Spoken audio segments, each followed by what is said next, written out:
De Karim Abdul-Jabbar à Allen Iverson, on a découvert des légendes à ne plus en compter sur les NBA Stories. Mais aujourd'hui, le joueur qu'on va vous dévoiler entre dans une toute autre catégorie. Dans les années 90 et 2000, Latrell Sprewell était devenu l'enfant terrible de la NBA.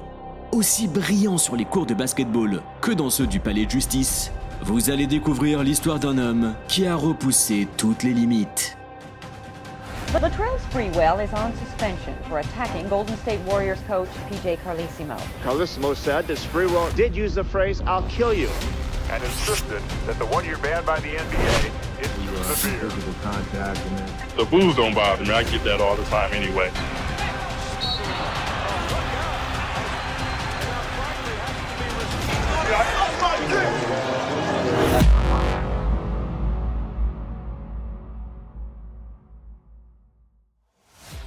Portland, 24 juin 1992. Quelques semaines après avoir accueilli les finales NBA, voilà que la plus grande ville de l'Oregon reçoit à nouveau le gratin de la Grande Ligue. C'est la draft, et pas n'importe laquelle. Cette année-là, David Stern se lèche les babines. Une nouvelle machine à cash vient de débarquer en NBA, Shaquille O'Neal.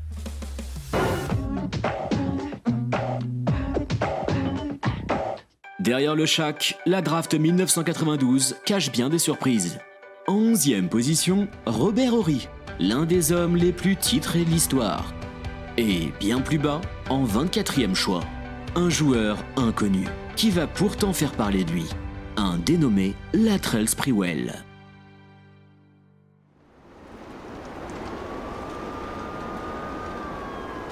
It happened in Milwaukee, an incident as familiar as the front page of any newspaper. White cop kills armed black suspect. Dans les années 80, Milwaukee était loin de la cité florissante qui attirait les industriels du pays entier quelques décennies auparavant. L'une des villes les plus ségrégées des États-Unis, Milwaukee est gangrénée par la drogue, la pauvreté et la criminalité. C'est donc dans ce cadre morose que grandit Latrell Sprewell. Sa famille est recomposée, entachée de violences domestiques et de séjours en prison. Seeing family members, in and out of jail was something that, unfortunately, that I had to deal with as a child. We didn't have a lot of money. I mean, you just made fun out of, the basket. Après avoir vagabondé dans des villes misérables du Midwest, le tourmenté Latrell est de retour à Milwaukee en 1985. À son arrivée au lycée, le jeune Sprewell ne connaît que le basketball de rue. Mais lors de sa dernière année, le coach de l'école décèle un talent brut en lui. Il commence à montrer des choses très intéressantes, mais le joueur est tout simplement un parfait inconnu. C'est simple, aucune université ne s'intéresse à lui. Mais Latrell Sprewell est tombé amoureux du basketball et ne compte pas baisser les bras si facilement. La NCAA attendra. Le Milwaukeeien rejoint une petite fac de 10e zone dans le Missouri. J'étais heureux. On m'offrait au moins une bourse, ce que je n'aurais jamais imaginé un an plus tôt. 2 ans plus tard, ses efforts payent. L'arrière explosif bat tous les records dans le Missouri. Direction la NCAA, direction l'Alabama.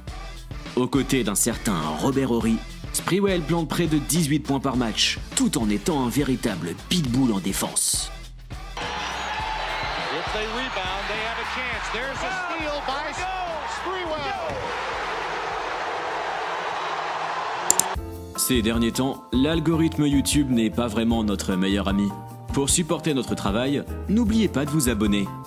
Et si vous vous sentez d'humeur généreuse, vous pouvez aussi cliquer sur le bouton Merci sous cette vidéo pour offrir le type de votre choix. Merci à tous. De retour en 1992. Sprewell a été productif sous le maillot d'Alabama, mais aux yeux du grand public, il reste inconnu au bataillon. Sauf que les Golden State Warriors pensent dénicher en lui le style de cette draft. Pendant des semaines, Don Nelson et sa bande clament haut et fort qu'ils ne cherchent rien d'autre qu'un pivot. C'était un des gars dont on voulait que personne ne sache qu'on s'intéresse à lui. Le soir de la draft, c'est la grande surprise. Voilà que Latrell Sprewell va poser ses valises dans la baie de San Francisco. Hi, I'm Latrell Sprewell, play guard for the Golden State Warriors.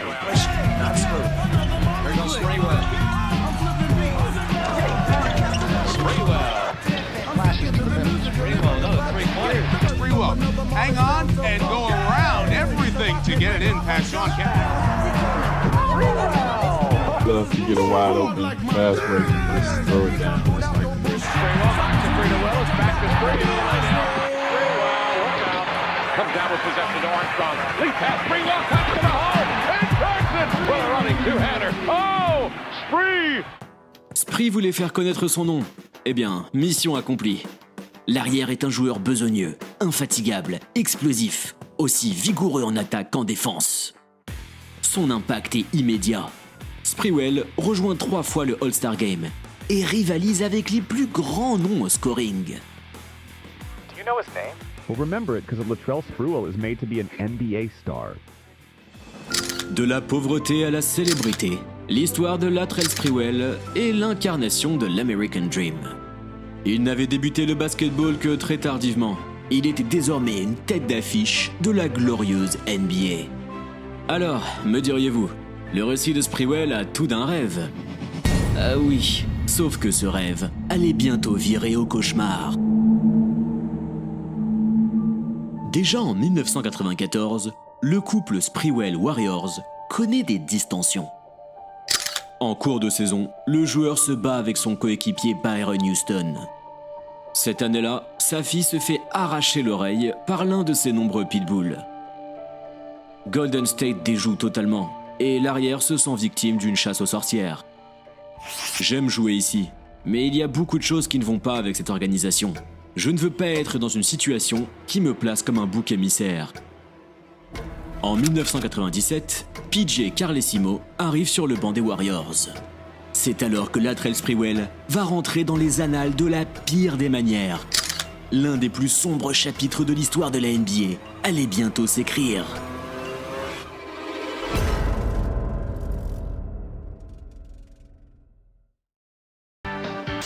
And as you see, it's going to be a great show. This is a Channel 2 news brief. We had an incident today, multiple incidents today at our practice, which involved Latrell Sprewell. The trouble between Carlesimo and Sprewell had been brewing for some time. And when the Warriors began the season with a losing streak, Sprewell says his coach singled him out and berated him in front of the other players. There were things that we were doing on the court that I felt like we should do differently, and then I'll tell PJ, and he just wouldn't change. And it's not that we were losing by like 15 to 20 points every night. I had been thrown out of practice for the second time. I almost felt like I'm the person that's being blamed for all of the losing, and it was just so much going on that. Asked Spree to leave practice, and he didn't, and the words kind of escalated to some physical contact, and then later on in practice, 15 or 20 minutes later, Spree returned, and there was some more physical contact. PJ, who's a great guy, you know, off the court and what have you, do anything for you, give you the shirt off his back, was a different animal when he was coaching, right? So he referred to everybody as motherfucker this, motherfucker that, and I had just got traded to the Warriors from Orlando. Spree was an all-star, you know, had represented the Warriors. PJ had just come over from coaching Portland, and prior to that, he was the head coach at Seton Hall, right? So college coaches, completely different animal than NBA, right? And so he brought some of that college shit to the NBA, which don't fly. He had some, I think, personal issues with Sprewell because Sprewell wore the cornrows, the French braids. Sprewell didn't adhere to the dress code. And now he worked and he was good, and so there's nothing that you could say about, you know, his work ethic and everything else. But when we got on the plane or on the bus to go wherever, he wore what he wanted to wear, usually sweats and some slides, and he would have his headphones on listening to his music. And that bugged PJ. So he'd be, you know, back then we had a dress code. So Sprewell one time took off his headphones, and he said, we were on the plane, and he said, listen, man, I talked to my agent. Y'all can find me $500 if I don't adhere to the dress code. We got 41 away games. So take 500 times 41, that's 20,000, whatever, you know, $100, and 20,000, and take that shit out of my check and leave me the fuck alone. I'm gonna dress how I want to dress. Put his headphones back on, and then start listening to, he used to listen to Wu-Tang all the time, right? We're in practice one day, PJ comes in, we're just doing 3-man shooting, and he just comes down and he's like, "You got to give me more than that," to Spree. And Spree was a worker. So he didn't say nothing. He kept shooting. PJ went away. He came back a couple minutes later. He's like, "If that's all you gonna give me, get the fuck out of my gym." So Spree said, "Look, man, you say one more thing to me, I'm gonna fuck you up." So everybody kind of was like, everybody was at different baskets. So he came back and said something again. And that time when he came back, Spree just took the ball, he just dropped it. He just walked over to PJ, grabbed him around the neck. So to be honest, the other players, because of how PJ used to talk to him, was like, "Well, fuck it, go ahead, choke the shit out of his ass," right? And the assistant coaches and everybody, they all ran over trying to get Spree off of him. And he was like a crazed animal at that time. So he never let go of PJ's neck. He was kicking the assistants that was trying to get him loose. They finally pried him loose. And so then security came in and they kicked him out. I wasn't choking PJ. I mean, PJ, he could breathe. It's not like he was losing air or anything like that. I mean, it wasn't a choke. I wasn't trying to kill PJ. Well, we've seen the marks on his neck. Well, I saw the two. Yeah. Those were the 2 little marks right there. Those were caused by my nails. I mean, I didn't. If you're choking someone, you don't get 2 scratches. The most damaging testimony to Sprewell was from Carlesimo himself, who took the stand for nearly 7 hours. He contended that there was a second attack. Carlesimo said that Sprewell did swing at him and did use the phrase, "I'll kill you." It's not like I was gonna sit there and kill the man. No, I would have stopped, definitely. I was upset. When I get upset, I'm not physical. And most people aren't, Most people get upset and they don't do something violent. Right. Well, my answer to that is we're all different people. Everybody isn't the same, Latrell Sprewell is on suspension for attacking Golden State Warriors coach PJ Carlesimo.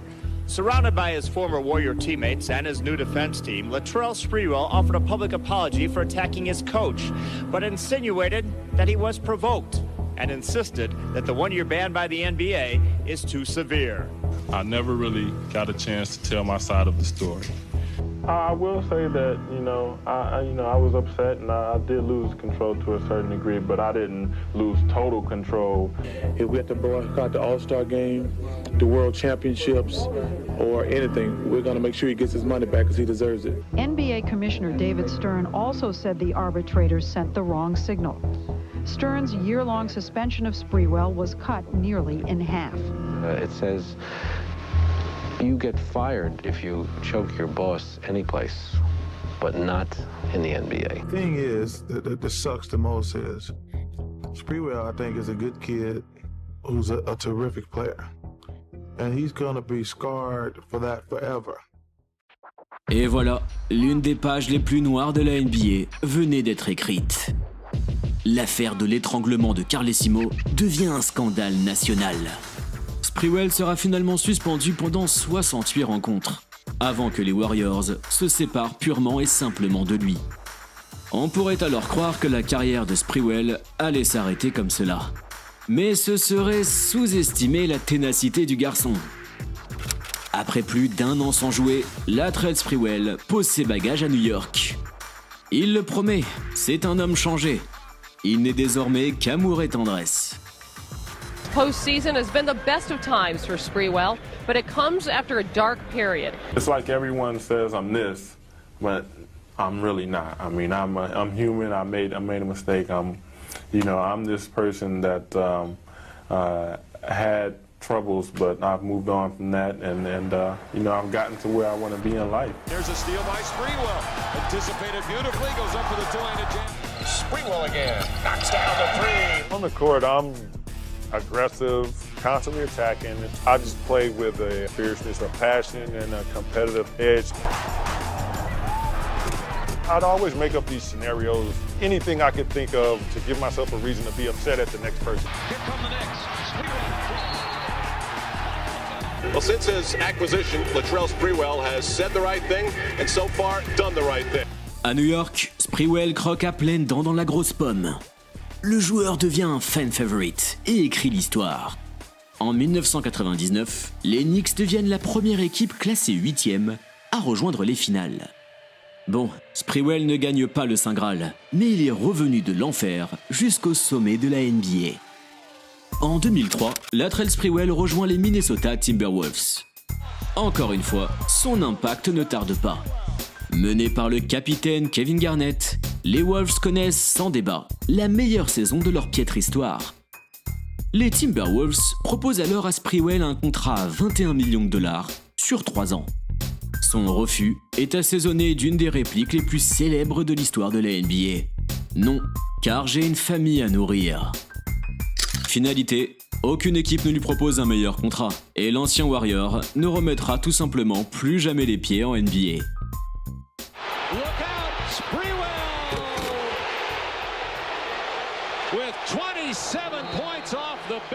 Durant toute sa carrière, Latrell Sprewell aura affolé les séquences highlights, tout en terrorisant la ligue entière. Son casier judiciaire mériterait un long métrage à lui seul. En 2006, il est arrêté pour violence sexuelle par la police de Milwaukee. En 2007, son ex-femme porte plainte pour ne pas avoir payé la pension allouée à leurs 4 enfants. En 2008, son yacht et sa maison sont saisis pour éponger ses dettes. En 2011, l'État du Wisconsin le poursuit en justice pour une dette colossale au fisc. 2 ans plus tard, il est même arrêté pour des troubles de voisinage. The ultimate dream is to, as a kid, come up and wish you were somewhere and dream about being somewhere and to actually get there. It's a dream come true. Ah, Latrell Sprewell. Un joueur fantastique, au cœur énorme. Oui, mais surtout l'un des plus fameux enfants terribles de la NBA. On aurait bien aimé le voir quelques saisons de plus sur les parquets. Mais malheureusement pour nous, il avait une famille à nourrir, vous comprenez ?